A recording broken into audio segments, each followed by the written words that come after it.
Yeah. Well, we are recording. Well, I guess showing up we'll on call- 6:30, so. I was gonna say, we'll call the meeting to order. I want to welcome everybody. Welcome Julie. Welcome Marshall. Let's see. I actually sent out an invitation to Mark Full, who's going to be judging the month after Marshall is, just to see if he wanted to, jump in just to kind of get familiar with us again. He hasn't judged for us for some time, but Camera Club he's in, they are already doing Zoom meetings, so I don't know. We may or may not see him this evening. Let's see. I believe now. Bill Schopf, you told me, I think everybody on the list now has paid up their dues or sent their dues in. Except James. No, James? Okay. I haven't yet. He's the only one. Okay. And did you get the email I sent out yesterday, James, with Bill Schopf's address? No, In fact, if the email hadn't or something hadn't gone out, I would have forgot all about everything this week until my wife sitting there said, "Don't you have a meeting right now?" So that's the first time I looked at the computer for maybe a week and a half. Okay. Well, I sent it out. I just sent it, a group mailing, which you're on the group. So I put Bill's address in there. So if you have a question, where he's at, or if you have trouble getting a hold of him, get a hold of either one of us. And So we just want to send a check in to Bill? yes. Okay. And then any update you need to do as far as your mailing address, email address, phone numbers, that type of thing. And the only got one other thing which really doesn't concern the club so much, but it's something that I was not aware of until yesterday. But the DEA is doing another drug take back this month on the 23rd from 10 a.m. to 2 p.m. And if anybody wants, I can send them the link where you can go in there and type in your zip code, and it'll tell you if you want to go within so many miles of your zip code, or you can take your unused drugs or old prescriptions in to get rid of them. Believe you me, we've done that several times in the past, and I appreciate them taking that stuff. So anyway, at this point, anybody have anything they want to make any announcements about? Tom, you want to say anything about I'm drawing a blank. Was it the Plaza Art Fair? Or was another one you were in down there here just recently? Westport. Westport, that's right, Westport. Yeah. Well, yeah, I was fortunate enough to get juried into Westport again this year for the 21st year. And I was about as far away from, if you had a line if you had a point in the center of the layout, I was about as far away as you could get from that to the southwest. But I had the best show I've ever had in my life. Good. By far, it was remarkable. That's great, Tom. Thank you. I had good help from my family, helped set me up and helped me down, and it just turned out beautiful. So I don't know how much more I'm going to be doing these all weekend art fairs, because they're a lot of work at this point in my life. But if this was the last one I ever did, I ended very strong. Thank you for asking. Sure. The only other thing that I had been notified of recently, I don't know if Jim Jones, if you've heard anything about this, but I got a message back through the Maxwell Wildlife Center that the Great Nature Plains Photography Group is pretty much going to dissolve now, because this virus thing has really kind of messed them up, and they're not getting any more participation. Now they're trying to get people back out to do some photography out there on the prairie. And then last I heard, they were talking about dissolving the group. Have you heard anything more? So they may be a thing of the past now. I'd see that go away. Anybody else have anything they want to bring up or mention? No? Okay. At this point, I'm going to go ahead and turn the meeting over to Julie, and I encourage anybody that if you want to interact with Julie on any of the prints, whether they're yours or someone else's, feel free. This is a group effort, you know. And so, Julie, I'm going to give you the floor. Well, I have to say this was really fun. I always enjoy seeing what you guys are doing. You have such great eyes, and I really appreciate having the chance to kind of see what your work is. I know, gosh, I mean it's challenging, like when you have like a topic and you have to go find something that fits. It can be really challenging. So I think you guys did a really awesome job. It was really hard to judge. And I like this new format. It was really cool, like working with the digital images. I mean, I enjoyed the prints, of course, but the digital images are really cool too. So hopefully you guys are digging the Zoom. I'm going to see how well this works. I'm using a program called Photo Mechanic. Some of you probably have it. And I'm going to see if I can't. I'm not sure if I can do full screen, but I will definitely try to make sure everyone can see the photos. Is this working for everybody? Can everyone see the picture? It looks good, Julie. Okay, terrific. Do you have any preferences as to like which category we want to start with? Should we start with the alone, or should we do open? Up to you. Okay, well, we'll start with alone. Okay, so this photo of this truck, I really enjoy the depth and like the kind of the interesting brush in the foreground. It definitely gets you there to like the abandoned or alone theme. I wonder, it looks like it was taken like on a real cloudy day, which, that can work for you and it can work against you. I wonder what it would be like, late in the day, with like cool shadows. I mean, it might make it too busy, but I do really like kind of the depth and I think it's a real creative way to kind of solve that, or to take a picture of a truck. Usually people want to have everything super clean. So I like this one. I thought this one was really different. And if anyone wants to comment before I move on, just feel free. Is this the first time everyone else has seen the photos too? Yes. Except for me. Yeah, no, I went online, looked at them here a few days ago, and maybe a couple more that I didn't see, but yeah, I kind of like the way he's got everything, in conflict with that truck back there. But I like your comment. Maybe, some shadows in there could really make this thing a whole different image. Yeah, it's hard to say. I mean, I like that it's super flat, and it's, I mean, in a way that can kind of like bring out a lot of elements. But yeah, I mean, I think it's cool. I think Walden is that the person who shot it? I don't know if they're here. I don't know if you wanted to talk about why you chose I don't know if I'm going off. I haven't I'm seen not- Gary yet. I don't know if he's. I'm Okay. not sure, Gary's here this evening. Okay. I don't see him on the meeting, so. Oh, sorry about that. Okay.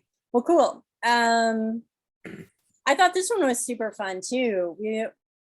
Are we alone in the universe? Perhaps not. I think you've got really great contrast. I love the I think it's moss. Around here. I don't know what part of the country this is in, but I think it's super cool. And I like the compositions. I find it really hard to do landscape type photography, and I think this is a really super nice detail. I really like this one a lot, and I love how it's all pulled together with this little bit of graffiti. Yeah, I like this one a lot. And the light is really, the play of the light really brings out what you're trying. I mean, you know exactly what the subject is. The light is kind of showing you where to go with your eye. I like this one a lot. That's in New Mexico, Julie. That's the Petroglyphs National Park. So that's an actual petroglyph etched in that lava rock. That's cool. That is super cool. It's well worth going to see if you get to Albuquerque. And so this is like an ancient petroglyph. It's not. Yes, that's correct. Wow, that's super cool.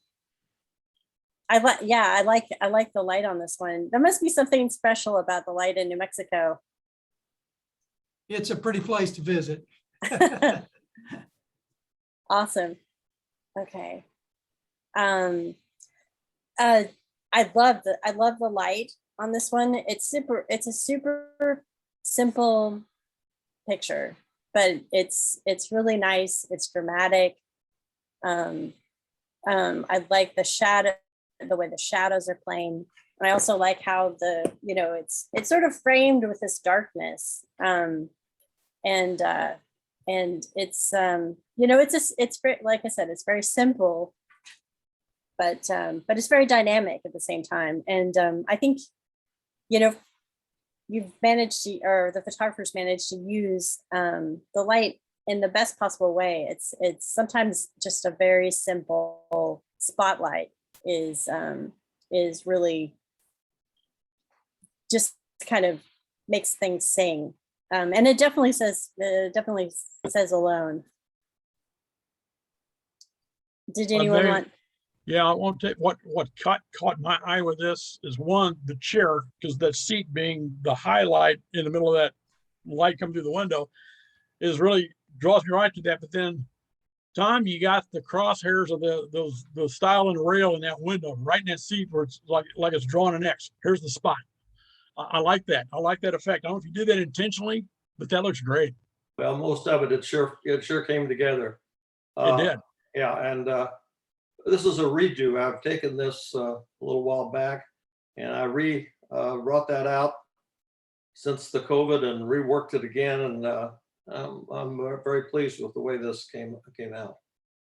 I like the texture, the way of the down toward the bottom of the image where the glass kind of distorts the light down there. The ripples in the old glass.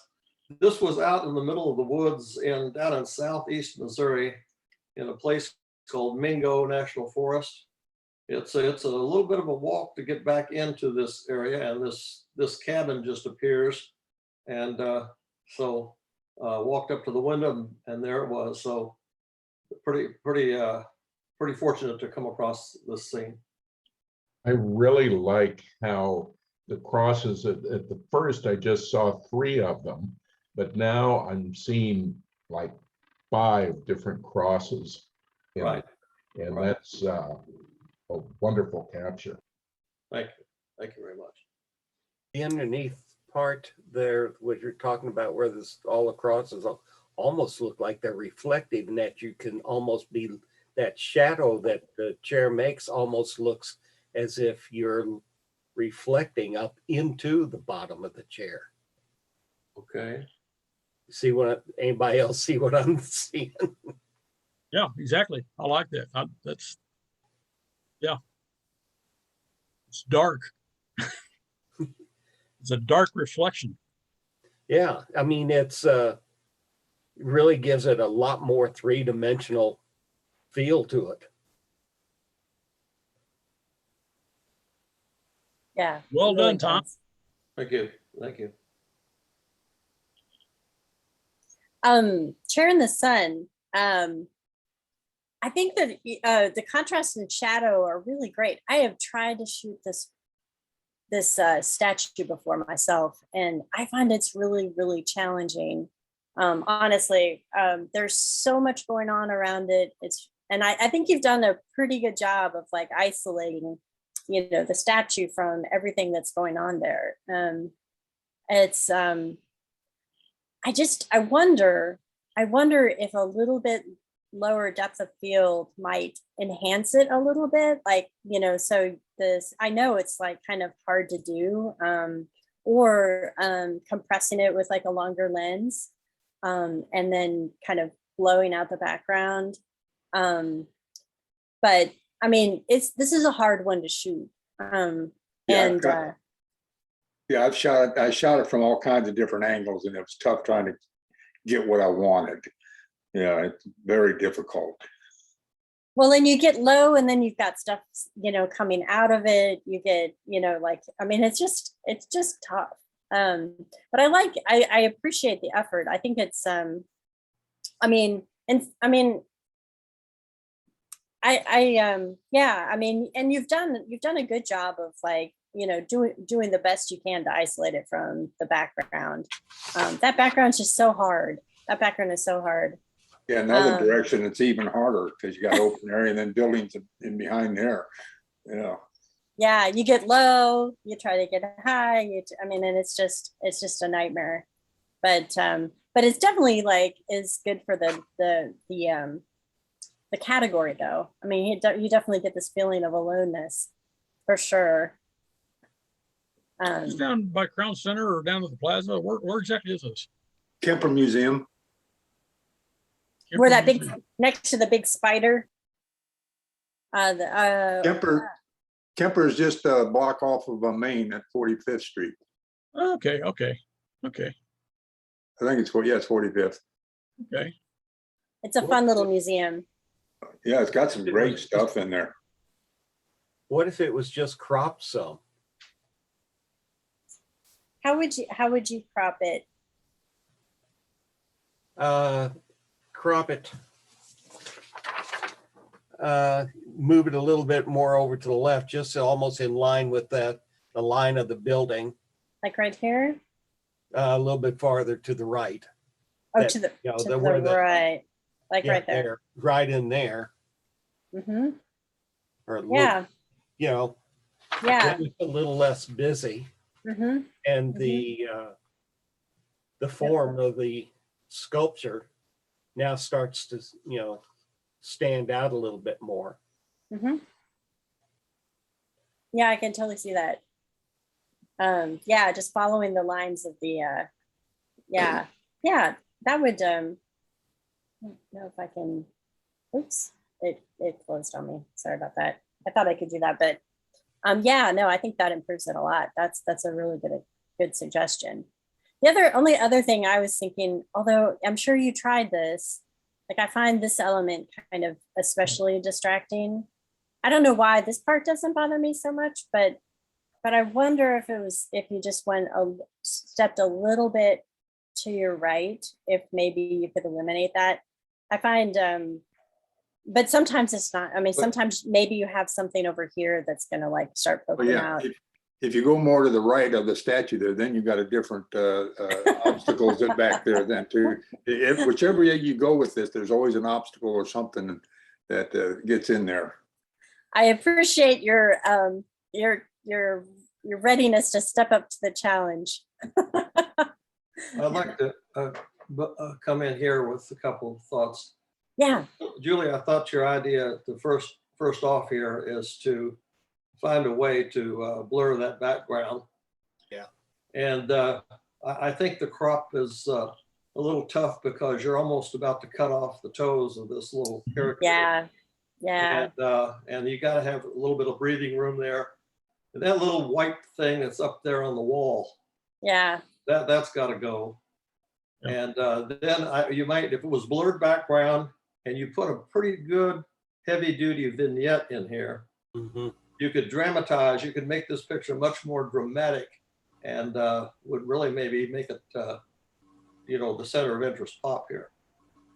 Those are all good suggestions. Yeah, absolutely. It's a tough one to shoot. It really is. It really is. You would think that wall would be like a nice clean background, but it's really tough. Are we ready to move on? Thank you, guys. Nice job, though. Nice job. Cuban girl on a balcony. Who went to Cuba? I had the opportunity to go to a cruise to Cuba right before they shut it down. And we were on top of a hotel. We took an elevator up. That was a joy. It was an old rickety elevator, but we got to the top and just kind of scanning around, looking at all the buildings that were in disarray, and just happened to catch this girl. Just, I mean, the look on her face was just total, desolation, or however you want to describe it. But, she just looks very depressed. And I was able to, get a shot on it. So. Yeah, it's definitely a poignant moment. She just has a beautiful expression. I don't know how beautiful it is. I mean, she looks very depressed, but Cuba, we were in Havana, and it was just not a lot of real nice places there, at this time. Yeah. I like this shot a lot. I mean, it definitely has a lot of emotion in it. It definitely feels, you definitely captured the sense of aloneness.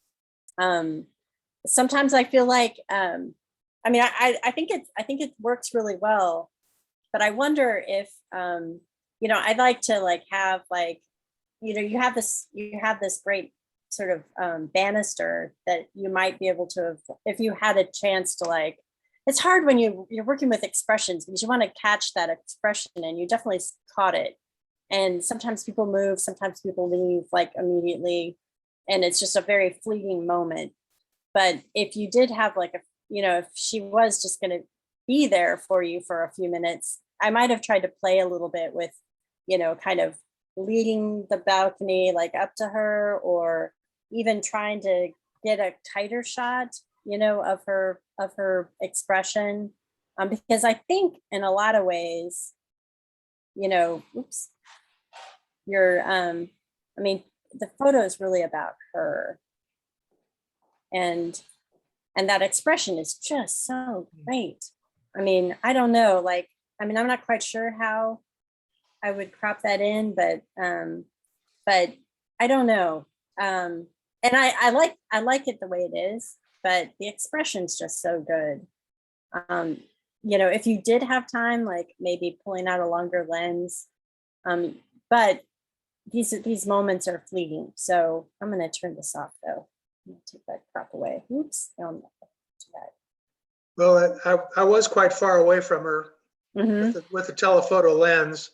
It would have been neat if I could have blurred out the background, but I was so far away I couldn't. And actually, I cropped this photo down quite a bit. There was a lot to the left of her, but it was so bright and kind of washed out and didn't really add anything to the photograph. But I mean, I do like the way you kind of cropped it up there. But I thought her clothes kind of added a little bit to the photograph. So yeah, it says more about her. Yeah, with her kind of sparkly, because you get the sense of kind of you would think someone wearing something sparkly would be heading to a party or something joyful, but she looks so sad. Yes. So I think your instincts may have been right there. Yeah, for sure. It's well seen. It's really well seen. It's a nice moment, and I like this one a lot. Yeah, thank you. I do too. I would really like to compliment you on this shot. Everything in it supports the subject, and the subject is breaking all of the lines that are nice and structured, but that adds to the femininity of the subject. I think it's just great. The only thing I could see that might pep it up a little bit is just a little more contrast in the face or in the skin tone. You can't quite get in there to see those eyes. Of course, your lighting direction was coming from the back, her back right, wasn't it? And and I was shooting. I was shooting quite a ways away. Right, you had no control of that, so you had to take what you got. But I love those vertical lines in the background and the foreground. and then how she breaks all those lines, and it just puts more emphasis on her the female, and I love her pose and the mood. I think this is one of the best things I've seen in years, Tom.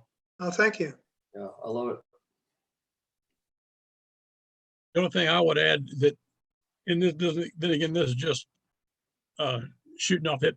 If it would have been possible, if you could have got a wider shot, say to her left, of just her alone on that balcony, a little bit more balcony, nobody there with her, that might even make it a little bit more of a, have a little bit more impact that she's out there, because right now you really couldn't tell if there's anybody, say, 2 feet to her left or to her right, but I like it. It's a great shot, Tom.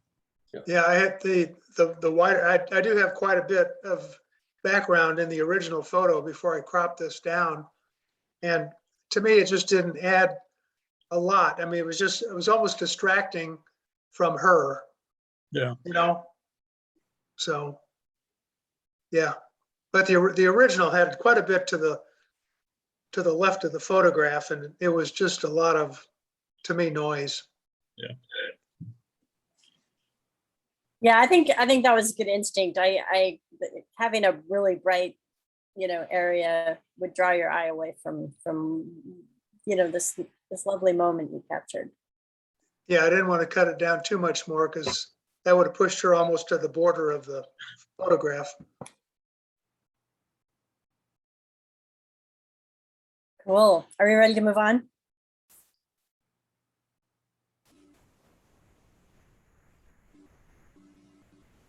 Okay. Let's see. Lonely Fisherman. I really I dig this photo. I love this tree right here. It's got such great texture, and I like how you've done a good job of isolating your fisherman like against the lighter color of the lake. That's really, really nice. And it seems like the time of day is a good time of day too. It's got great contrast. The lines of this tree is really exciting. I wonder if cropping up a little bit from the bottom, I hate messing with someone else's photo, but maybe might kind of like bring the attention in a little bit. I'm not sure. I mean, some of that at the bottom I think works for you, but breaking it up a little bit and bringing it in from the side, I think puts your fisherman sort of in a really nice spot to just kind of let you know what you're trying to show. But I've been wrong before. I'm sure I'll be wrong again. But that's kind of just some basic, just kind of a basic idea. The tree against the sky is just really, really strong. I mean, I like that. I like that a lot. I'm going to clear the crop away so you guys can see it. Well, actually, I liked your crop on that. Can you hear me? Yes. Okay. Did you want me to put it back? I don't want to. No, I don't want to like impose my will. No, that's fine. I hadn't thought about cropping it up any further, but I think that's better when it's cropped up like that. Thank you. Yeah. Yeah, and then you said that's the only guy. That's the only person you can see in the print. That's it. He's out there by himself, so he's got the whole place himself, and he's definitely alone out there. I like that. By cropping it, it does take away that off to the left, that little dock. Yeah. It's kind of bothersome. Yeah. If you crop it in like you did, I think it makes it a stronger picture. Yeah, but that's another well-seen little moment. I like that, and it's so simple. I probably would have walked by this quiet little moment, but it's nice. It's really nice. Is that South Lake Park, Bill? Yes, it is. That's one thing Bill Staudenmaier is good at. He he walks around and takes pictures of things. You're like, oh, well, I never would have noticed that. That's what you get. I love it. I love it. No, this is another well-seen photo. I like it. Anyone else before we move on? Okay. Man against mountain. I wonder like where my eye should hit in this photo. I mean, I like these strong cliffs. These strong cliffs are really, just really awesome. And this light is kind of luring me in, but I wonder, like, I can't tell necessarily that it's a bicyclist, and yet I think it is a bicyclist. And let's see, I'm pretty sure it is. Yeah, it's a bicyclist. And I mean, I don't know. I wonder. I'm not feeling this man against mountain, and you don't have to necessarily fulfill the title of your picture, but I wonder, like, if he were closer and you had him again, you had him a little bit closer and you had him against, this kind of lighter backdrop, and he was like a strong silhouette, something like that. I wonder if that might kind of be more man against mountain if he were more prominent in the photo. I feel like we're losing the man here. And I kind of feel like it could use a little bit more contrast in it. But I mean, I love these cliffs. Looks like a beautiful part of the world. I don't know where it was shot, but there's there's definitely a lot of potential. It's definitely alone. I definitely get this feeling of aloneness here. Definitely lost in the wilderness kind of feeling, or in the desert. Does anyone else have any thoughts about this one? Anyone want to make suggestions? I think especially if you would have added some more contrast in the road, for instance, that would have given you some highlights that kind of led your eye down to the bicyclist. And even though I like those cliffs up in the upper left, that's kind of the first place my eye went when we pull up the pictures. That those bright rocks up there in the top, up in this area here, that kind of draws my eye away from what's happening down at the bicyclist down here. So That's a good point. This What is if you crop the top third? Let's see. Kind of like, I'm not sure exactly, like, No, I'd bring it down even farther. You can use the whole width of it, but just bring it down and I knock gotcha. out. You could take it up some, but that the white sky, Draws your eye away. yeah, it really. good Now point. that reads more alone. I mean, you're definitely bringing your bicyclist more into or your subject. I mean, you kind of wonder, like, what is the subject of the photo? Is it if it's the landscape, you want it to be the landscape, but if you want the person to be sort of like important, yeah, figuring out a way to do that. And I thought that's a good suggestion. I like because right now your eye goes right to him.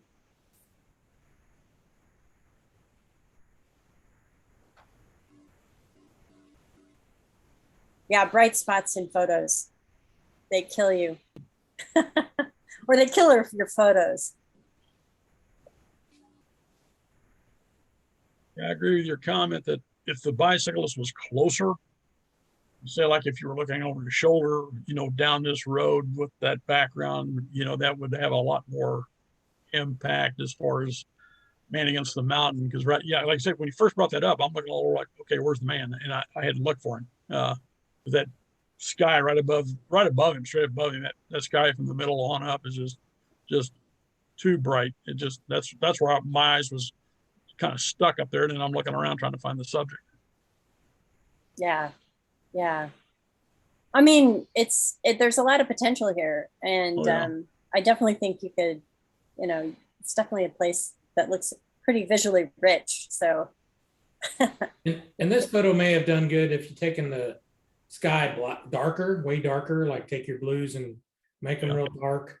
And then that mountain, if you turn the crop off, yeah, then that big bright rock would have been shining out.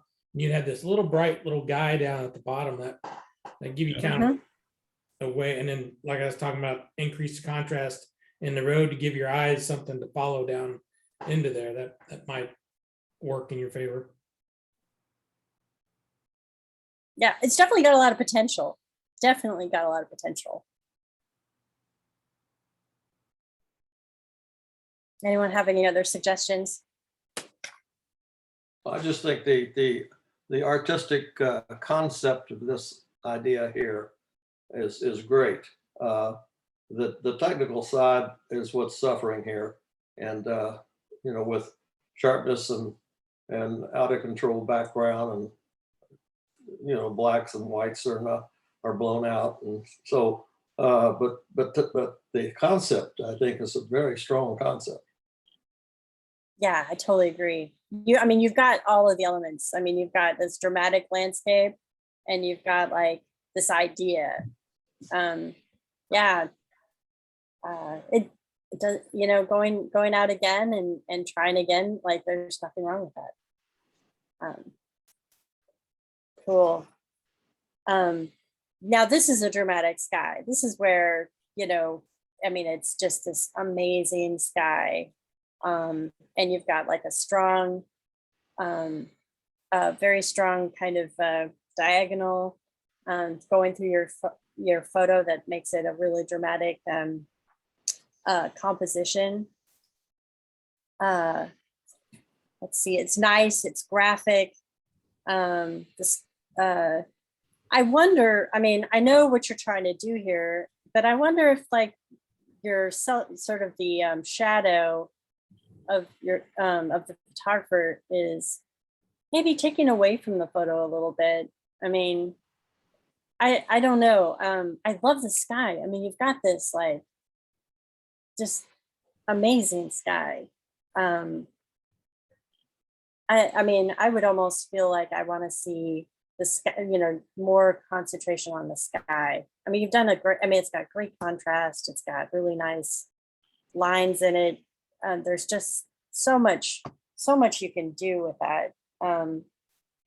But other people may disagree, but it's amazing. That's the kind of sky you really want to see. It's really, really a great Kansas, or in this case, Missouri sky, Midwestern sky.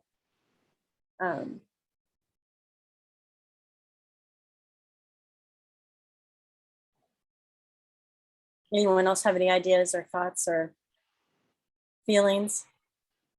My first, once I nail down the shadow, I would like to see the shadow coming in maybe from the lower left corner other than the lower right side, where the shadow is actually more kind of out in that brick walkway. I guess that's a sign or something up behind him is doing it, which that may conflict with, or if he could have moved up and he could have covered that with his own shadow. I think his shadow on that walkway, I guess that's a walkway, I think would have given it a little bit more of an impact. Yeah, you kind of lose it in, a little bit, like sort of right in here where you've got, you kind of want to isolate, if you want to have you want to isolate like a shadow like that, because you want to increase the drama. No, that's a good comment. Is this shot tripoded? Looks like it.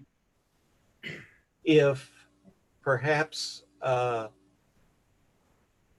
the shot may have been with tripoded a little bit more to the right, and then the photographer stand over to the left where his shadow is coming in between well, on top of the brick and next to that sign or whatever that is, that then you would have had this conflict of diagonals that would have been nice.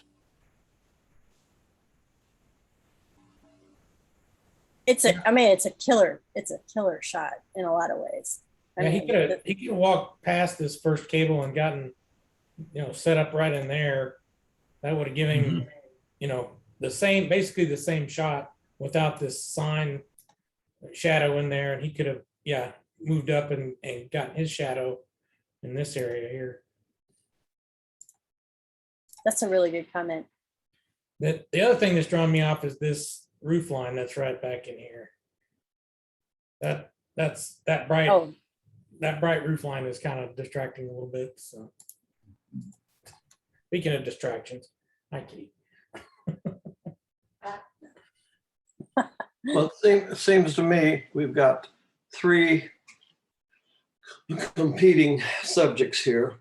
You got the sky as one subject. You got these diagonal support rods and stuff on the upper left. And then you've got the shadow story down here on the lower right center. And they're all well done. To me, the technical part of this print is really a high. Great whites, full range of midtones, solid blacks, really like that.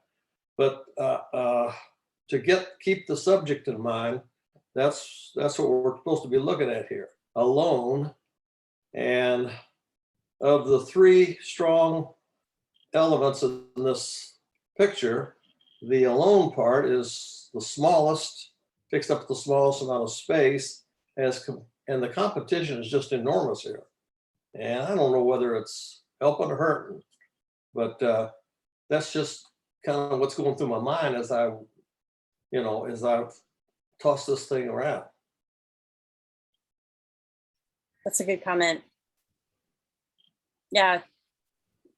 Knowing what your photo is, what the subject of your photo is a good place to start.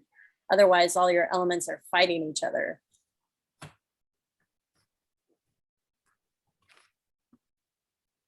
Excellent.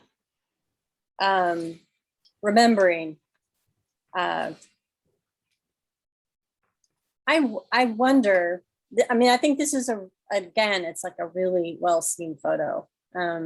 It's nice. It's a nice little quiet moment.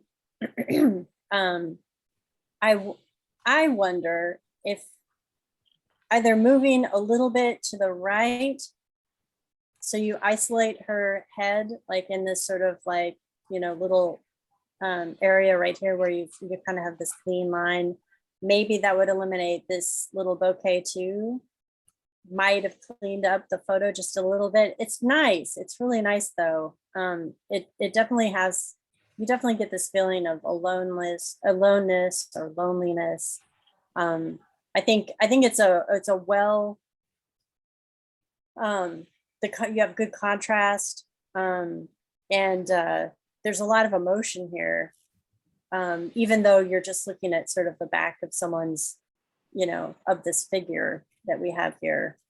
But I think just a few small tweaks could potentially have made it just a little bit stronger image. I like it though. I really like it. It's really nice, and I mean, it's a nice little moment here.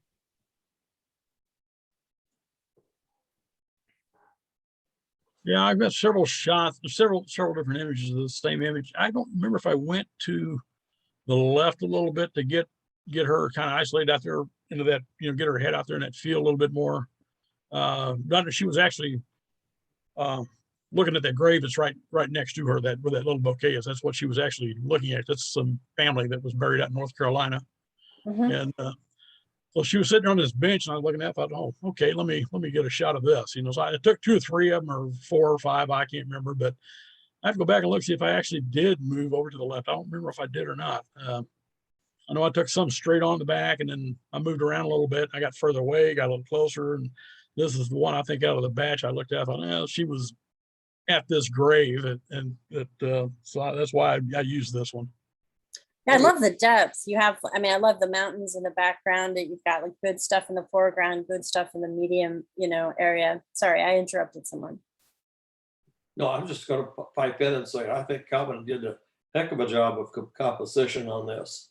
And those two little flowers in the middle of the picture that kind of are too close to her head would not be too difficult to get rid of those or pull them over, and the scene, just the setting of the scene is just, it just says peace and quiet and alone with my thoughts. And my compliments to you for getting this without a lot of other spectators or people, family, attending graves. This is good. Yeah, I do remember one of the shots I took from behind her. It looked like she had a bouquet sticking around the top of her head. And I thought, no, I can't do that. Well, it's an easy fix. Yeah, it is.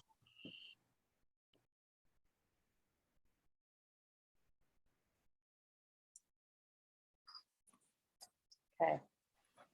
Riding the Wind. Now this one's kind of where, the figure, I think, really works pretty well. Like, even though the figure is really small, I mean, this dramatic cloud, just like, I mean, it's really nicely disguised. I mean, you get this sense of the immensity of, the cloud. And then you have this great silhouette that's just like perfectly, just kind of this photo definitely makes sense. You definitely know what the subject of the photo is. And I love the, kind of the drama of kind of the darkness behind this. I don't know if it's a thunderhead or, but this very dramatic cloud. It definitely, so this is where like this small figure is dramatic enough, and that this light area is leading you right to where you want your eye to go. Good contrast, really nice cloud, very dramatic sky.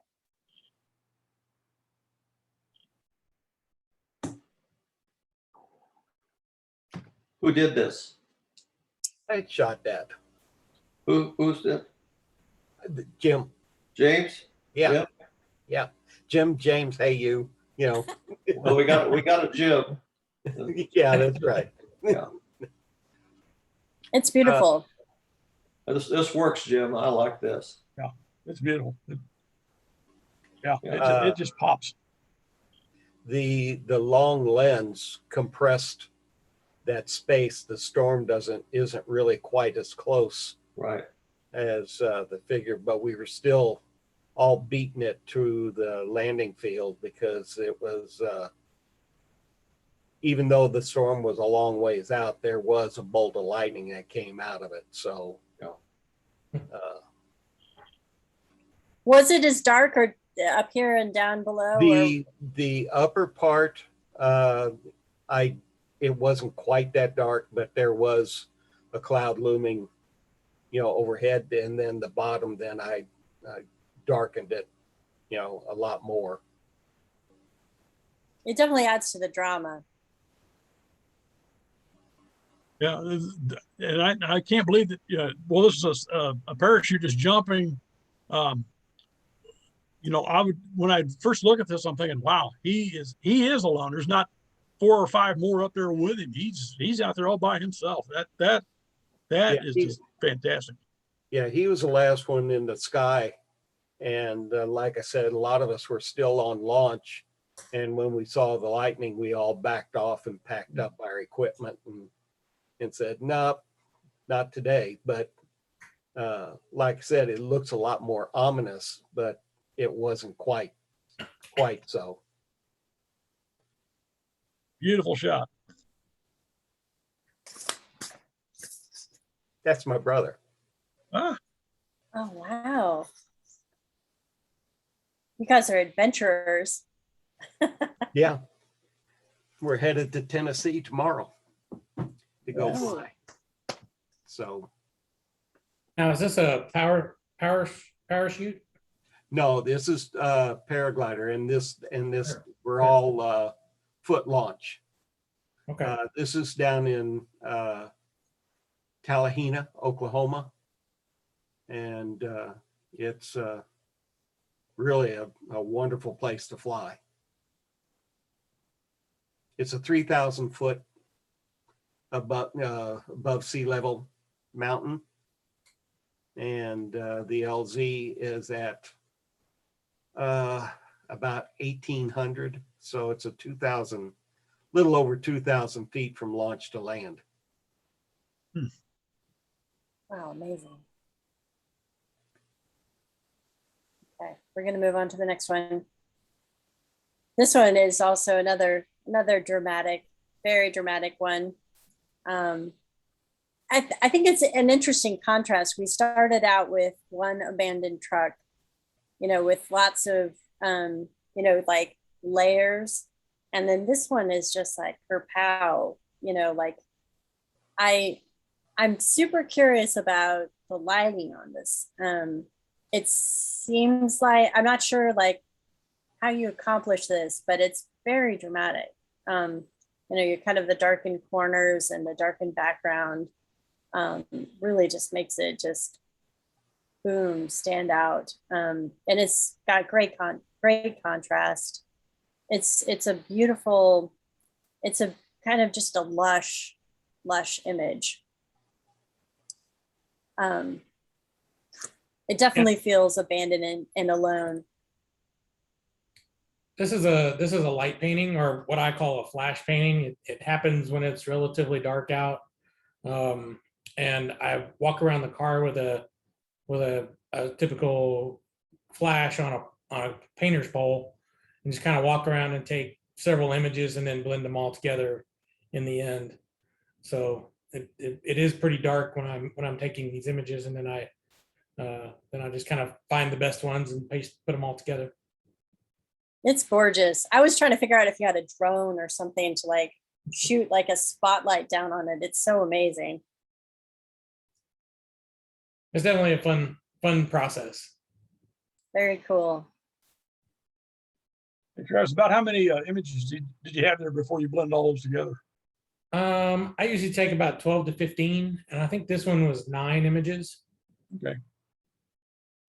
Yeah, the detail in it's just beautiful. Travis did my 57 Chevy a few years back, and it just turned out gorgeous doing it with this method.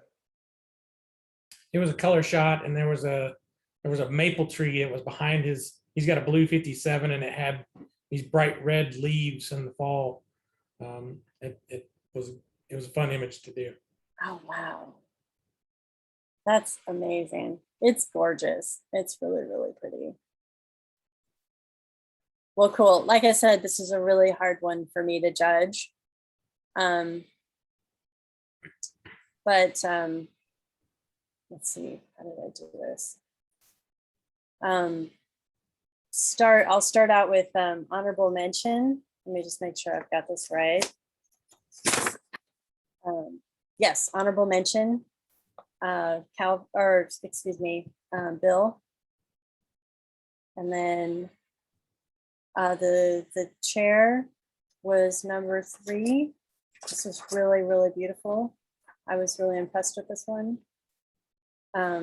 Just like even though it's just a chair, you can really feel a lot of emotion here. This one's just really stunning. I mean, it's nice, it's dramatic, it's powerful. You definitely get this feeling of like man against nature. And this was number 1. So, but like I said, it was really hard. It was really hard to judge these because I thought you guys had some really strong work here. And I like this kind of, I think I like how Zoom like lets people talk like a little bit more equally. I really like that. So if anyone wants to talk a little bit about like, this category, or before we move on to the next category, or what the challenges, like how, like if you found it hard, or if you If anyone has any comments before we move on. I just had a question for Travis. Yeah. What color was this car? Did the light affect it the way you did it? It was a kind of a darker brownish color car. And usually when the hardest cars to do this process with is black and white. All the other colors seem to do just fine. But no, I don't think it had much effect on it.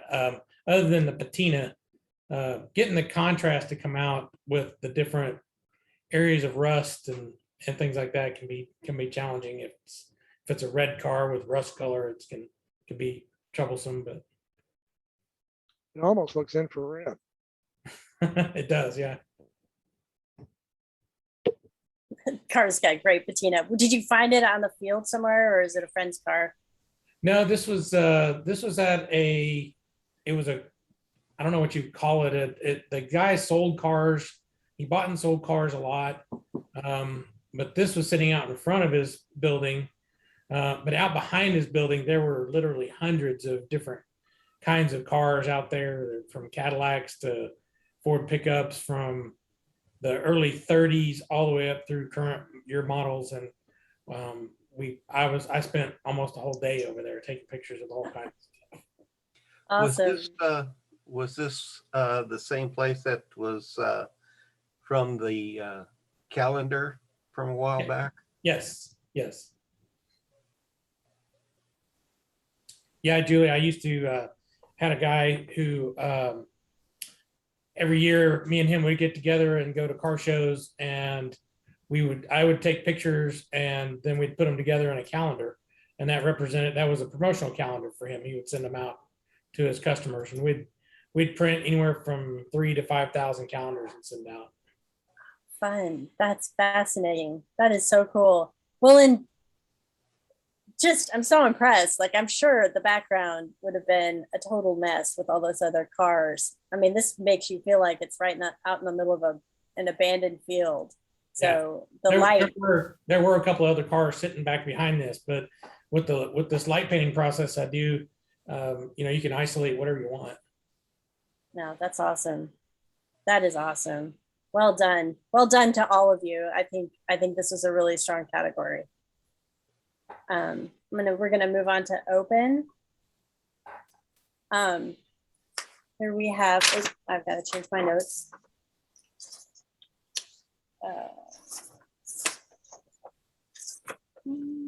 Oh, here we go. First one we have is Cindy. I love the expression. I like how she's kind of looking down. It's very moody. I'd like to see a little more contrast.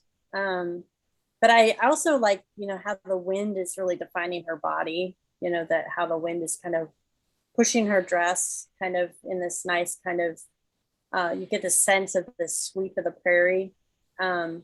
Really nice. The wind kind of is defining your shape. Yeah,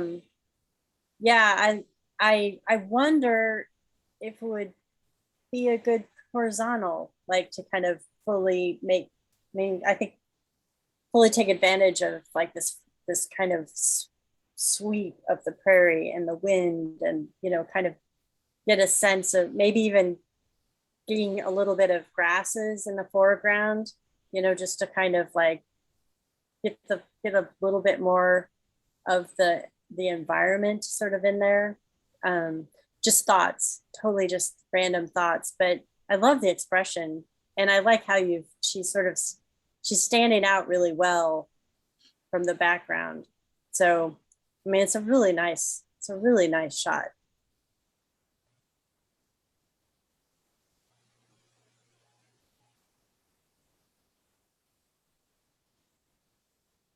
Yeah, I'd like to open it up to anyone else who wants to say anything.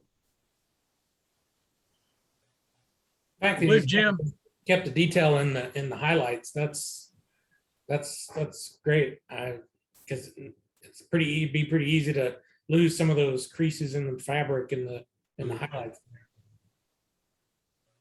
Yeah, it looks like it's a perfect time of day. I mean, I like, yeah, you get lots of, you've got lots of detail.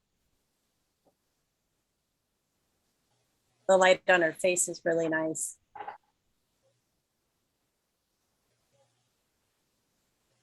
Cool. Oh, sorry. Did I go too fast? No, no, huh? Okay. Is it something I said? I thought this one was a funny one. I love the contrast. I mean, the contrast is just, is great. I couldn't help but wonder, I hate to do this, but I couldn't help but wonder if like, just that little bit of lightness at the top might just, just kind of pull that down a tiny bit. I don't know if that's a perfect crop right there, but like, it doesn't, I mean, I'm fine with the way it is, but I just wondered like if it kind of pulled it down a little bit more, that might kind of bring your attention like, just immediately to them. It's right up here, you kind of, I mean, it's not bad, but just a little bit of like lightness kind of pulls your eye away a little bit. But I like the moment. I think that's funny. All of these geese like hunting the bottom, and this one goose is. These are actually swans. Oh, swans. Yep, they were swans. Yeah, there was a lot more on top that I did cut off, and I almost brought that down a little more. And I said, nah, I got tired and said, nah, that's it. As far as I'm going. But, I did intentionally do this with a humor, as like this one's out there and everybody else got their head underwater, and this one's looking at them like, what's going on? So that's kind of why I took this one. Yeah, no, I like it. It made me laugh. It was a good one. It's a nice little moment. I wonder if I always wonder a little bit if I kind of like to with I mean, this is the opposite of the silhouette, clearly. I mean, you've got the light that is like drawing your eye to to this the swans. Thank you, geese. Geez Louise. I'm sure they'd be totally offended. But like you sort of like want to catch the gestalt of of something like full on from the side might if you waited until it maybe turned its head, maybe it never does.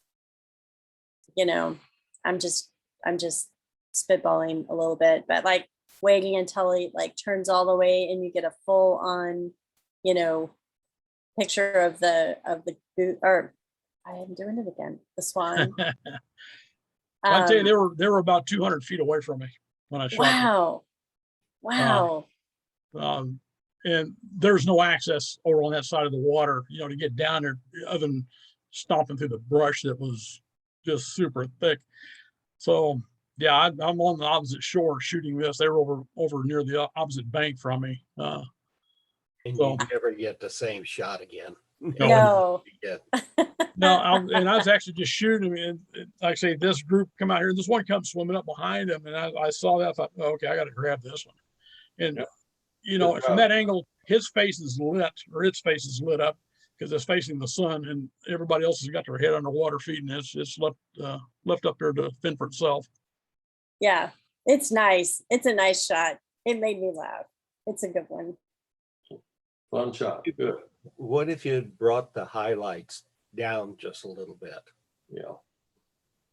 I don't remember if I did on this or not. I might have, but yeah, being they're white and they were in the full sun, it was, only go so far and you start losing detail in the water and everything else around them. But yeah, I think I did bring some of that down a little bit because, and also I don't. I'd have to go back and look at my metadata, but I probably shut my aperture down just a little bit on this too. But I was using that big lens mine to get this one. Yeah, I like the compression. It's really nice. Kind of. It's a fun photo. Okay, Neptune is calling. I kind of feel like I love how you've isolated, this cool looking ship. It's a cool, really cool looking. I don't know what kind of ship it is. I'm a flatlander, so but it's really neat. And That was taken in Alaska. wow. Yeah, we were, I forget exactly where we were taking a shuttle boat over someplace, and this was just happened to be sitting right there. And I thought, that's kind of an interesting, like I say, it was an interesting boat with the way the ends, the tips curl up. But yeah. It's very cool. I wonder if it could use a little bit more contrast, this image, and maybe if you could burn the sky down just a touch, I like this kind of roll of dark clouds up here, but maybe kind of bringing that down just a little bit more. Make them dark, make them darker. Just a little bit. Yeah, you don't want to I don't think you want to do hand of God, like we used to call it, like in the dark room, so like you totally darken it down, but it might kind of bring your eye back down a little bit to the boat. I love this boat. It's very cool looking. And it's nice. It's a very simple photo. Seems like it was a really overcast day. And in a lot of ways, I kind of feel like it works for the photo because, if you had that dramatic sky that we had on some of the other, you might have lost some of the details of the lines in the boat. It's so funny. Like, I think there's probably a perfect time of day to photograph everything. And it's just hard to tell what that perfect moment, kind of that perfect moment, that perfect light is until you see it. But I think it kind of works. This overcast light kind of works for this one. Anyone else have ideas? I've used, if you're in Photoshop and in what is the raw filter, the dehaze filter can really bring a lot of detail out of these clouds.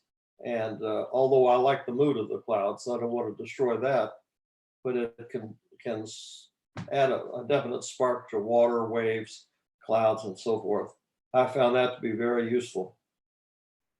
Yeah, if you use like the dehaze, if you're using Lightroom or Adobe Camera Raw, like Tom was saying, if you combine the dehaze with contrast, if you increase the dehaze and decrease the contrast, you can really pull some amazing detail out. Yeah. But dehaze seems to make the blacks blacker, so you kind of have to be careful with that. Okay, I'll give that a whirl. It's a fun photo though. And you definitely know what the photo's about. Like the subject of the photo is like right where you want it to be. Nice photo. Thank you. This is another dramatic sky. And then it's funny because we were just talking about the other sky and how skies can kind of work for you or they can work against you. I think if you'd have, it's hard to tell. Maybe if you had this dramatic sky, it might make it interesting, but with the boat photo. But here it works really well. I mean, you have this nice dramatic sweep of, the scrub brush and this these beautiful clouds and I kind of feel like your contrast is right here. It might be a tiny bit flat, but just a tiny bit. But it's nice and it's dramatic and the sky is just really, really gorgeous.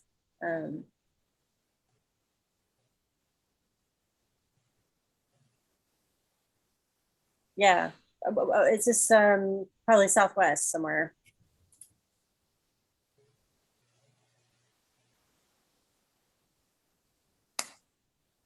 I like the how the foreground leads into the background also. Mhm. Yeah.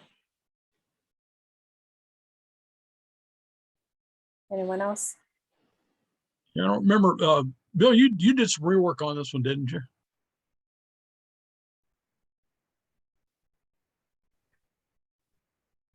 He's muted. Hold on. Oh. Oh, you muted him out? There we go. There we go. Yes, I did work on that one. Yeah. I'm trying to remember what all you were planning to do on this. I don't remember, but it is a beautiful shot. I love the sky. I love the foreground, the whole thing. It works, but I'm trying to remember, did you crop off top, bottom, or I don't remember what you did to that. Up to contrast. Okay. There were a few places that were dark, so I opened the shadows in those areas along that the mountain range that went through the center of the scene there.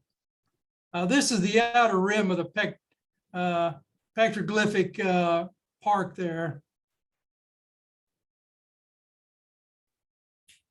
It's definitely dramatic. It's really beautiful. Thank you.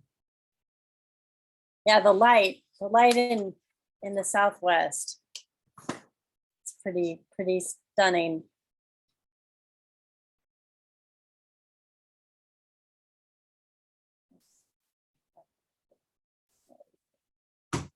It's not working. There we go. Stare into the light. I like the play on words there. I think the angle is really fun. You definitely have a very dramatic kind of sweep of this just crazy opulent chandelier here. The lines are nice. It leads the eyes, upward, which is just where you want it to go. There's a really nice play of light here. I kind of like this it's kind of wispy, like it almost feels like, I don't know if maybe it's probably reflections like from all of the crystals, but it definitely gives a sort of dreamy feel to it. Yeah, I can open it to everyone else.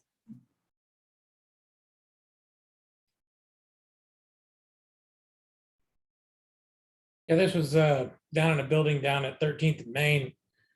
Just happened to be there for a meeting, and I was wandering around and happened to have my camera with me, and I saw this crazy stairwell with these lights, and I was like, yeah, I'm gonna have to take a shot of that. No, it's nice. It's very cool. Well Awesome. done. Well done. Yeah. It is a beautiful shot. Standard seed. Really nice contrast. I like the sky here too. Sky is very dramatic. I like this one. You can, these dramatic lines of the underpass, like just kind of sweep you in.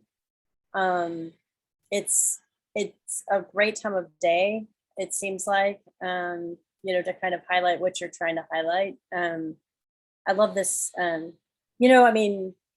Todd tries to keep me. We were talking about this, and we were kind of arguing about like whether or not the writing on the building was like helping or hurting. But I liked it. I liked the standard seed right there.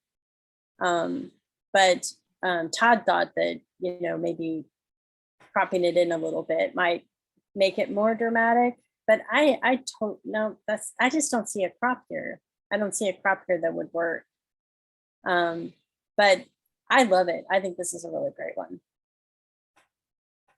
Would you mind going back to that crop you had? Oh, I didn't feel like it worked, but maybe you can help me. Let me see. Hang on. Let me get this. My crop tool in here. I'm not finding a crop that works here.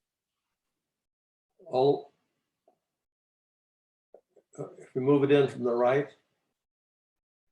keep going, keep going, keep going. I don't see anything wrong with that. Yeah. Yeah. That's fantastic, in my opinion. hmm Yeah, I mean, it's that one also, like these bridges are just, and the structures, I Yeah. love how you've kept the detail underneath. You know, it feels like it's the skeleton of some great snake or something. It's really cool. Well, does it seem to you, most of the time when we see these bridges and stuff, we're shooting above, looking down.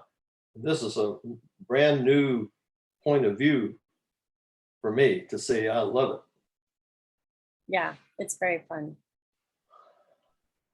Another thing I might do is maybe crop in from the bottom, leave the Mhm. width and keep all of the words, but go ahead and go on to the right. Go ahead and include the standard seed. But Oh, just leave it? crop off like the bottom eighth of it, maybe the street part of it. Yeah, like right in there, maybe. Yeah. Right. Yeah. Right. Yeah, no, I Mhm. kind of see that too. Yeah, there's a lot to be done in this with this Yeah. subject. Very cool. Yeah, the hot, it gets a little hot down here. Yeah. Who did this? Dennis Lindell. Who? Yes. Dennis Lindell. Okay. He's working tonight. Oh. Sunroom. I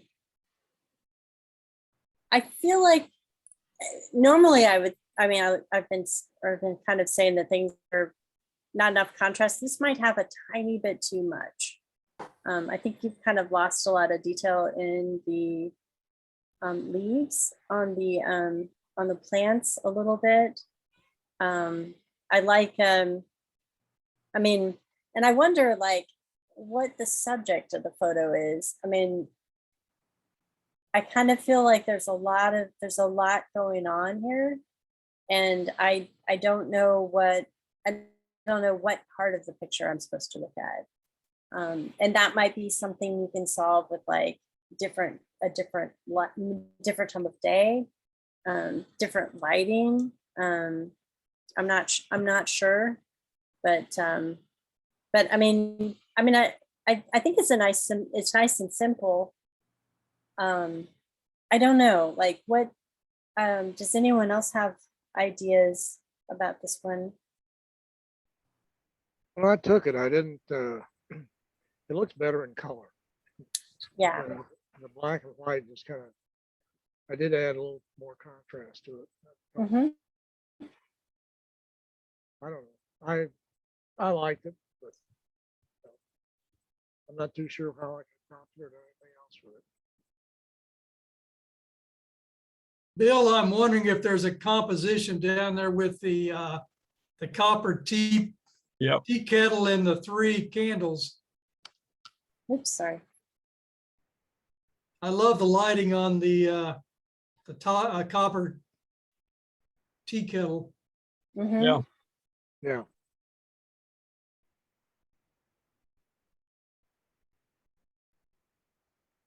Kind of a nice picture within a picture. Yeah. There's you another image right there. Yeah, I like that. Yeah. Maybe get down lower and shoot that with that lighting on it. That's interesting. I like quiet photos though. I like quiet photos. Anyone else have ideas? Okay. I thought this was really nice. It's a tree. It's Tree is the title. A really nice detail shot. I like all of the texture you have and sort of the softness of the leaves, you know, the vines, you know, in contrast with this kind of rough bark. And I also like this kind of subtle kind of, you know, line that you have like going across. I like that a lot. Yeah, and this cool detail of this knot in the trunk is it's really pretty. It's yeah. Anyone else have thoughts? I think this might have some of the same problem I had with my sunroom, because this is blown out.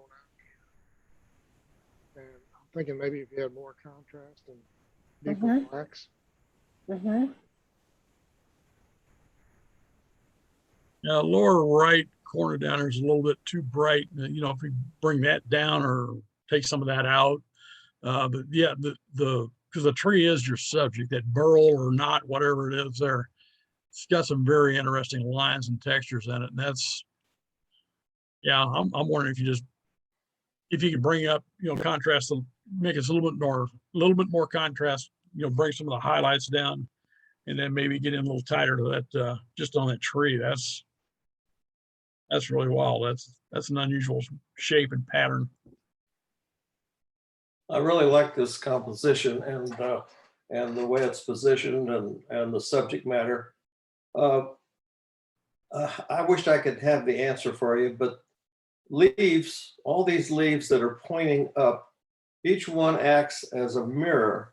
It's going to reflect more light, and then others are pointed in different directions. So you always have this issue when you're shooting foliage. And I don't know whether taking the green, the green slider or whatever, and working with it to tone that down, bring out the structure of each leaf, and again maybe the haze filter, and a little bit of black. But this has got a lot of potential, in my opinion. This picture here. Who did this one? It's Gary Walden. Yeah. Who did? Gary Walden. Walden. Okay. Gary Walden is who did this. Okay. Thank you. Sometimes I just get a last name. All right, moving on to tulips. This one is really striking composition, really nice light, nice clean background. The tulips are incredibly dramatic against this black background.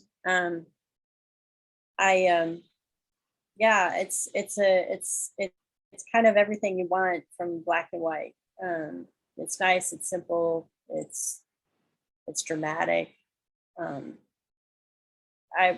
mean, I think the contrast is really, really good. I think you've isolated your subject really well. It's very striking.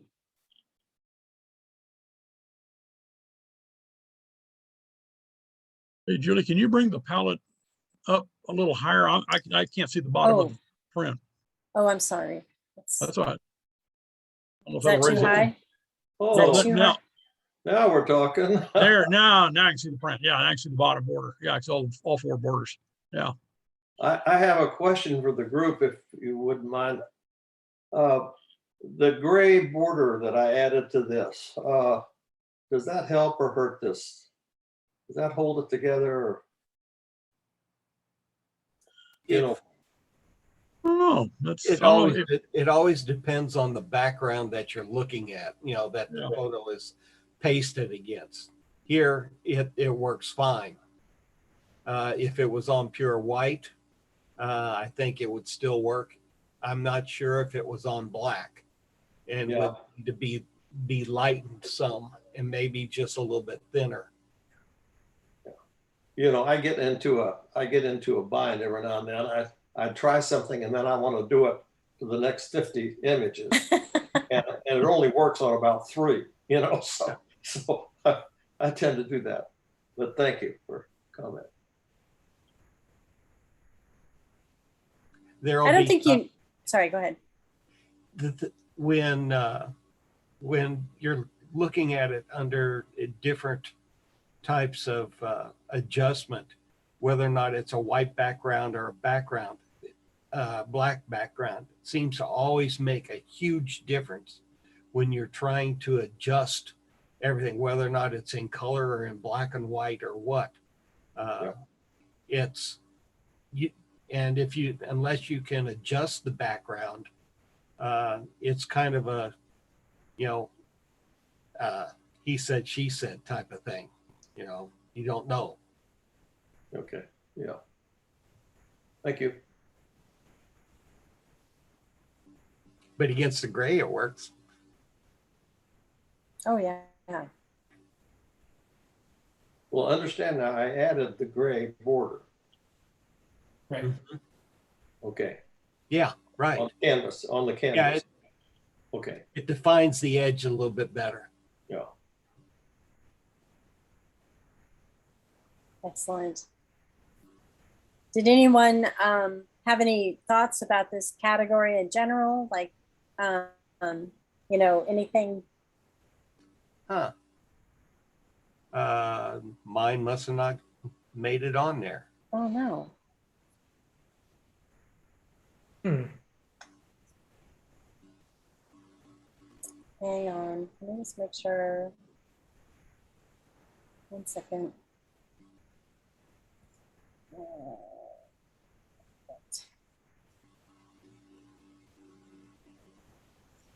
There was, it's,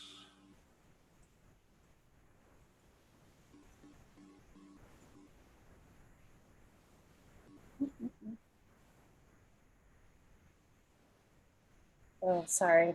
I don't know how I managed to miss that. I'm really sorry.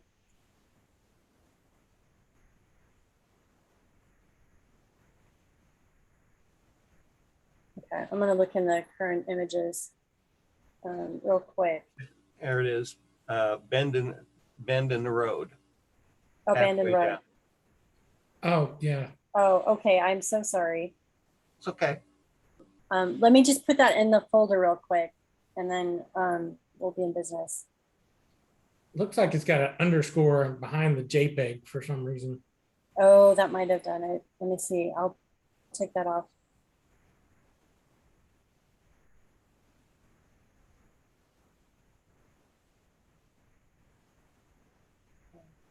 I'm gonna go into open.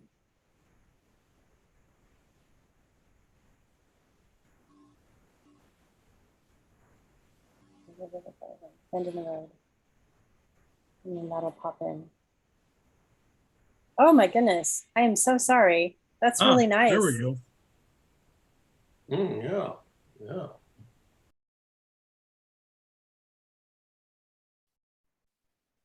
Yeah, this one's really great. I like how you caught this car just beginning to take this really long road. That's really nice. Where's your car? Behind me.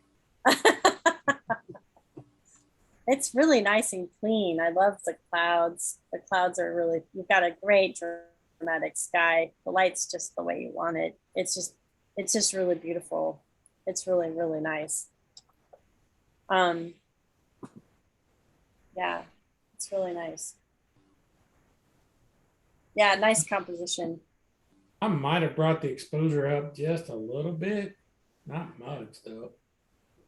Maybe my screen, too. I don't know. Yeah, it I- is. Go ahead. No, I'm so sorry. I somehow screwed this up. This is a really nice photo. Yeah, the thing that catches me about that road too are the contrasting tones of that road going left to right or right to left, all the way around the bend. Yeah, it circles up and around behind me and then takes another circle after that. Yeah. But even the road, you got the one car there, but then you got the shoulder, you got the white line, you got the black, you got the center line, you got the black, you got the edge, then you got the shoulder again, all different tones. That's a beautiful shot. Yeah, it really is. It's really nice.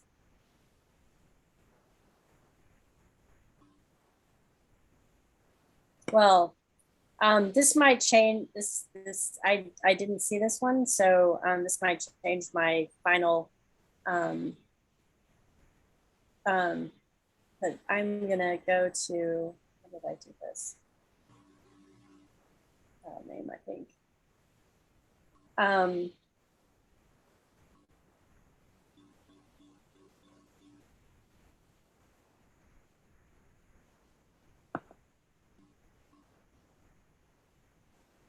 So James, if I go out there wherever you took that sky's going to be just like that, right?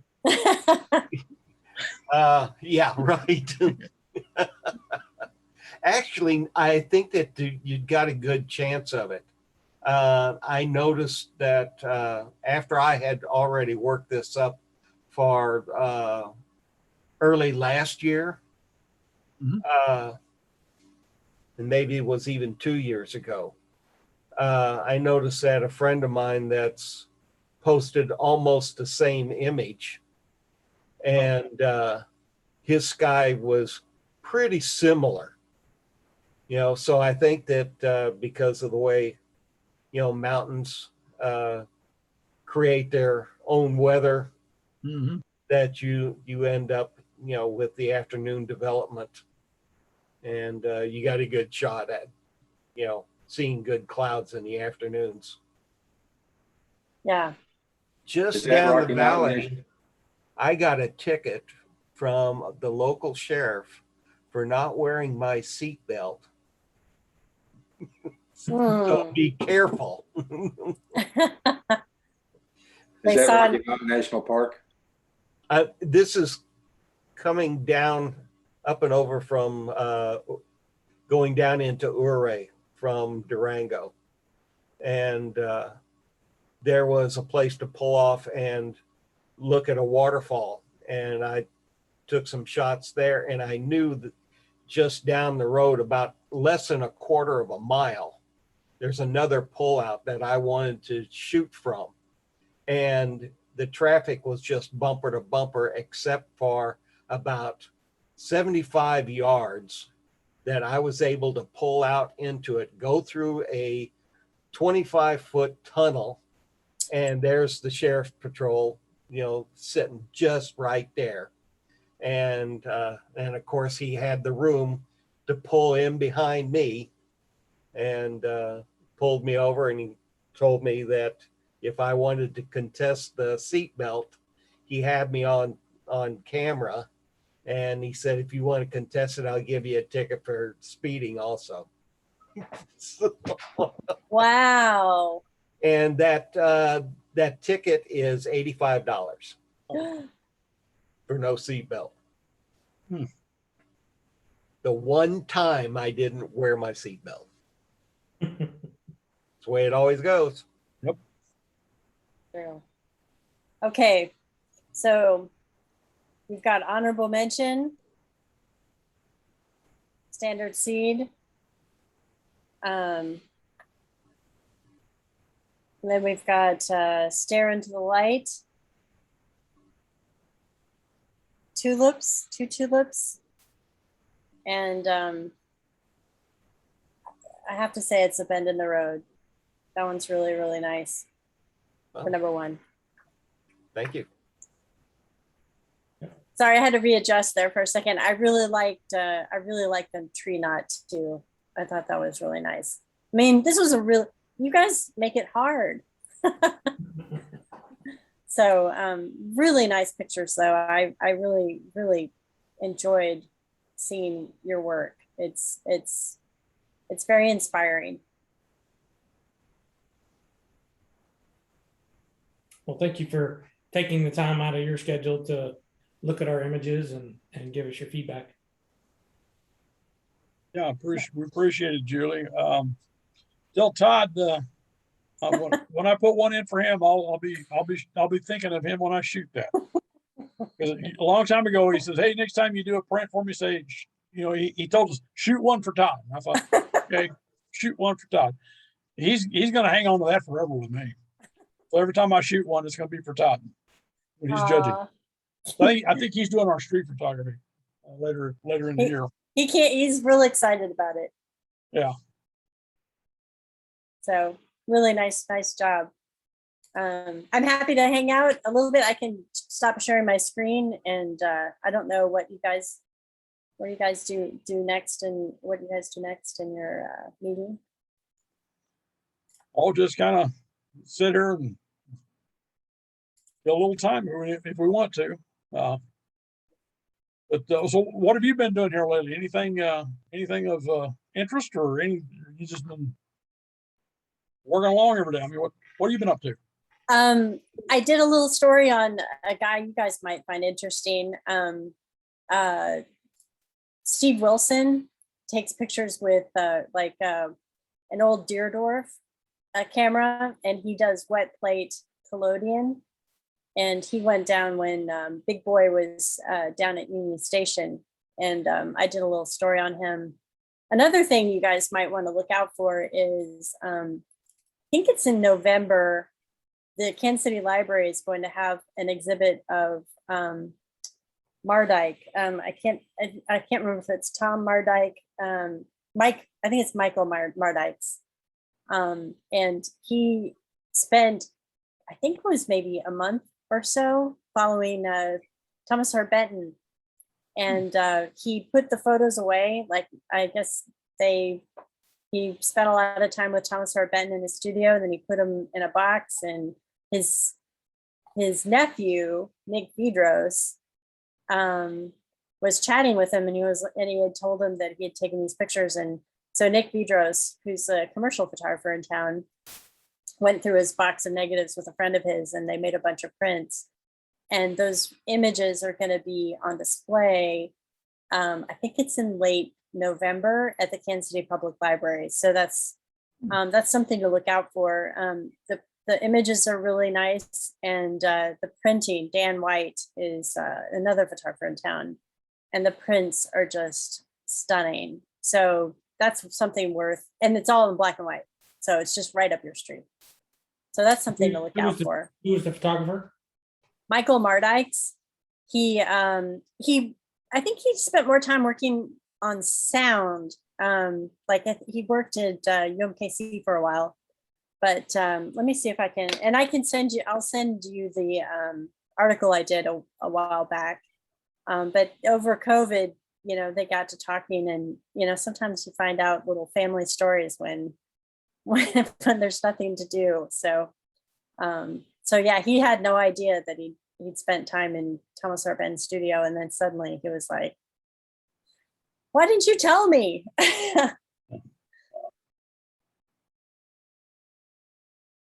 So little nerdy things. If you would explain a little bit more of the light paint process that you were using. What I was doing? Yeah. So it does need to be dark outside. On Facebook, there's a couple of different car light painting groups, but they use constant lights. So they use these little light wands from various vendors. Oh yeah. I have one handy, but I just use a typical, hot shoe mount strobe. And then I have a remote that goes from that I put on my camera, and that sends a signal to the flash to go off. Now I also use a Cam Ranger with an iPad, and I'm kind of a one-man band in that regard, because I can control my camera directly from the iPad and set up a timer to where it takes, so I'm going to give myself 5 seconds, and it's going to take 3 images or 5 images in a row. And I'll just hold the pole up over my head and walk around the car and shine the light down on top of the car, and walk down the side, walk around the front and around the top. I just try and keep a consistent shadow. Keeping the shadows is what a lot of the light painters fail to do. It makes it look like the car's floating, or you just photoshopped it into a scene. I'll share my screen here. I'll show. So it's you're shooting flash, or it's a constant light? It's a flash. Okay. So here's the image that I shot of Tom's car. He Yeah, he went and got it. But if you look at his image, we printed that for him.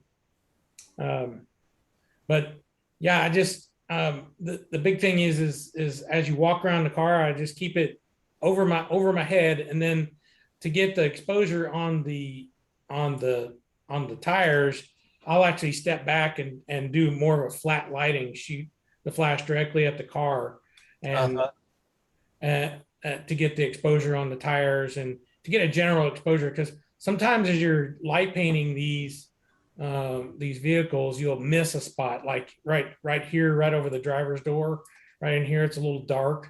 I forgot, I missed getting a shot there for some reason, and the front fill light that I had gotten didn't come through very well.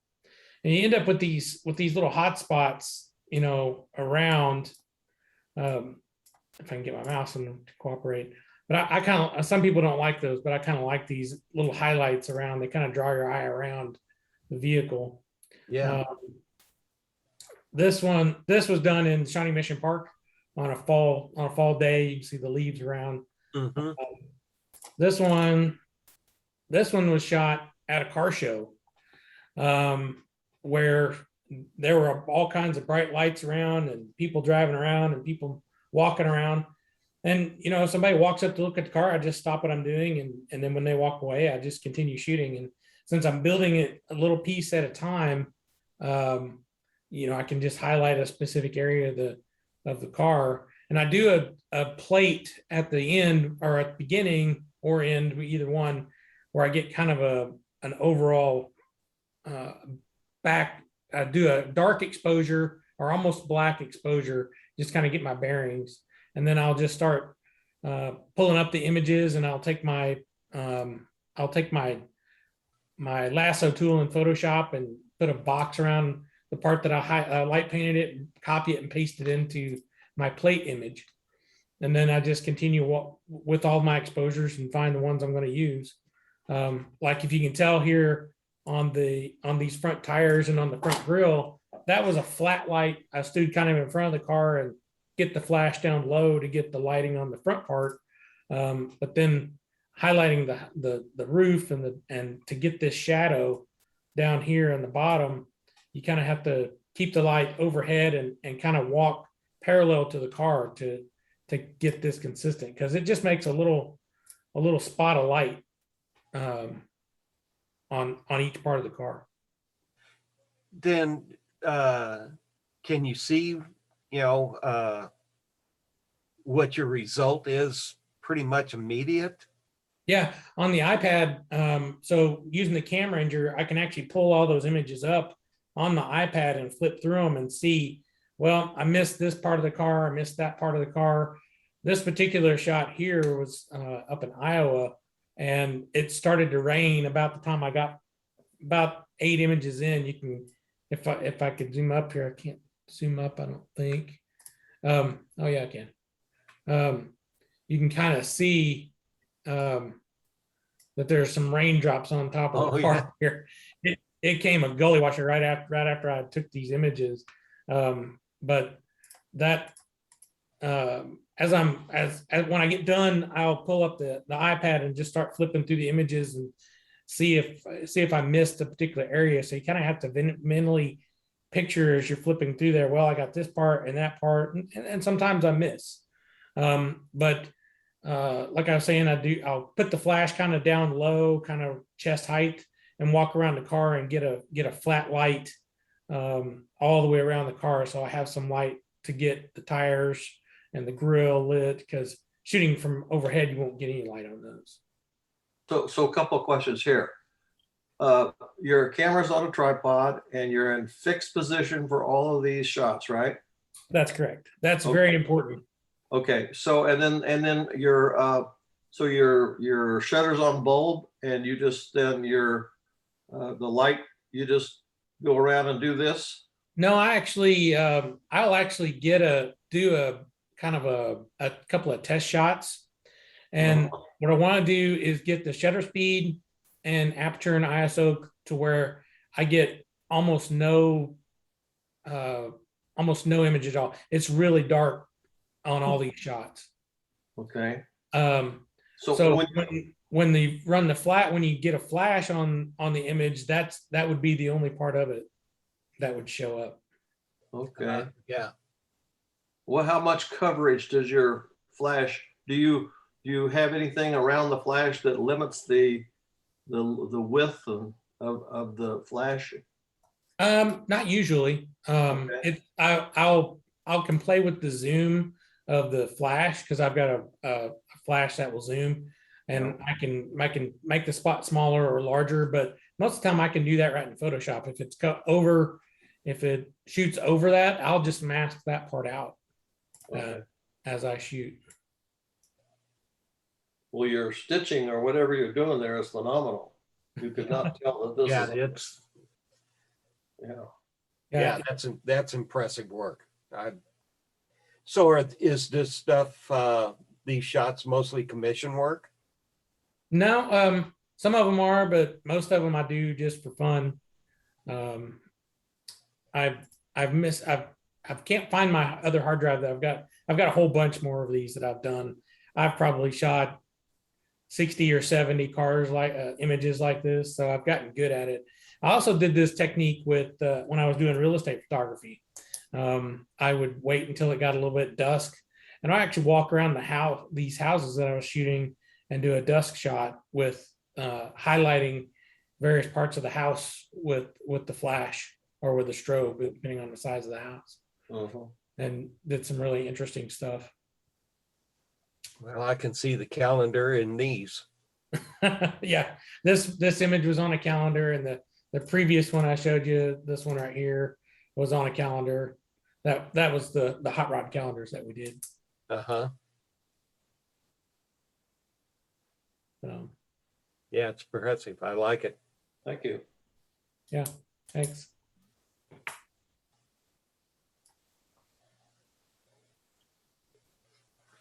Now I've got it wondering how I can adapt that to something else. Yeah. Light painting is a fun thing to do, even in your house with a little flashlight. I've got hundreds of little flashlights always laying around. Like this is one I got from Harbor Freight I think I got it for free, I think.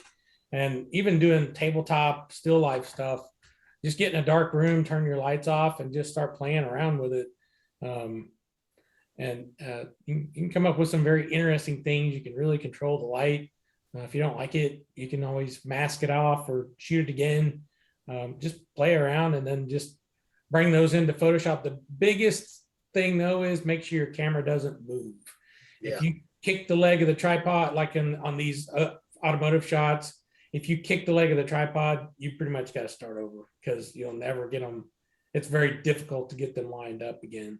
When I was shooting those houses for real estate, I had my camera set up and a guy walked by with his dog, and the dog kicked the leg of the tripod, and I didn't realize it until I started trying to put them together, and I'm like, oh no. So I actually had to drive back out to the house and reshoot it again.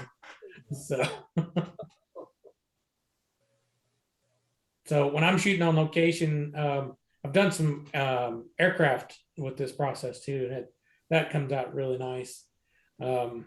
But I've come up with these little LED lights that people put on their arms when they're running. I've got those. I'm getting some of those to put around the legs of my tripod so I can see them in the dark. Mm-hmm.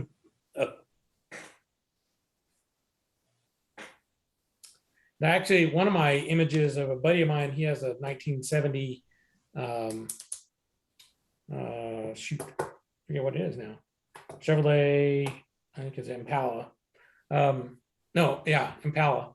And I did that light painting process on it, and he actually turned that image into it's a 70 Chevelle. There's a Chevelle only parts catalog, and he turned that image into them, and that was the cover of their parts catalog for the whole year. Here.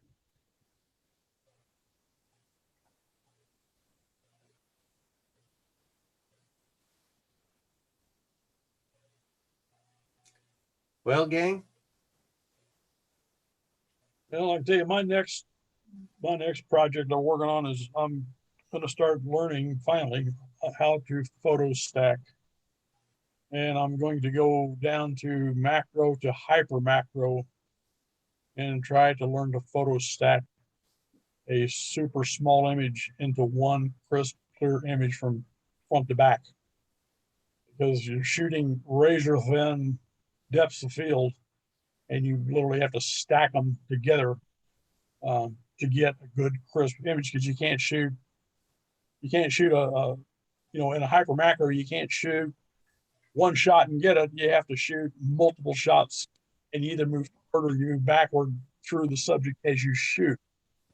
Well, I've been kind of putting the pieces of that together, what I need to do all that with it for a while, but now I need to do a little bit more study on that, a little bit more reading on that, and then I may end up having to add to my software to get a good photo stacking process going. But that's something it's a time consuming ordeal just to get one good shot. And it's like Travis said, you kick the leg of the tripod, you got to start over. And that's the same way with this. It's got to be, one continuous motion without the camera even moving or even shaking.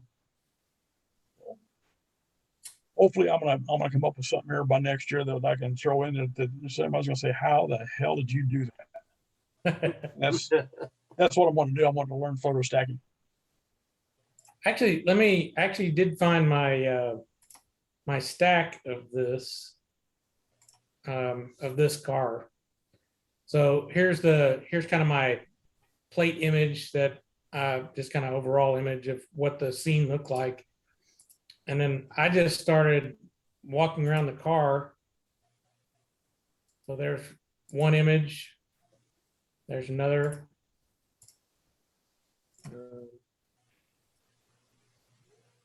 And my computer's locked up now. Oh, there. Oh, so there's a kind of a low light image to get the tires.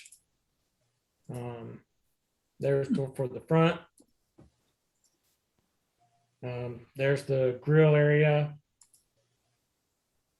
Now I'm doing the kind of walking down the back to get the hood, the top of the car.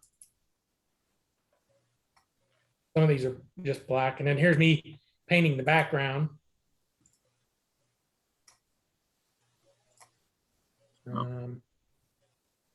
There's the other background.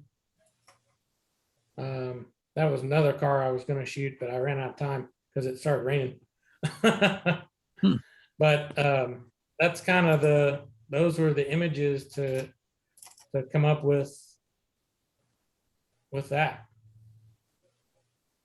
So I took all of those individual images, and of course, once I get them all blended together, I start playing around with the contrast and the saturation and but I just start blending in various parts of the car to get that final image.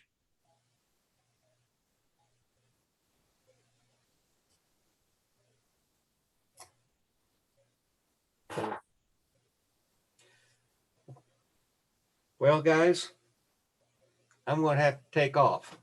All righty. So anyway, it's good to see everybody. Yeah, good to see you, James. Julie, thanks for judging. You're most welcome. Always. It's my pleasure. Yeah. Always need the comments from other people sometimes to grow. So anyway, thank you. Appreciate it, Julie. Next month, let's see, I've got it on.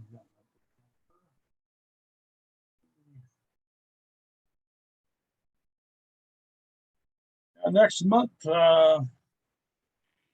we are in flight, and after everybody get their images posted by the 23rd of October for in flight, Mark Fold, I sent him an invitation to join the meeting tonight. I want to, if he just is tied up or what, he never responded back, but he's judged for us before. This will actually be the first time that I'll get to see Mark Fold.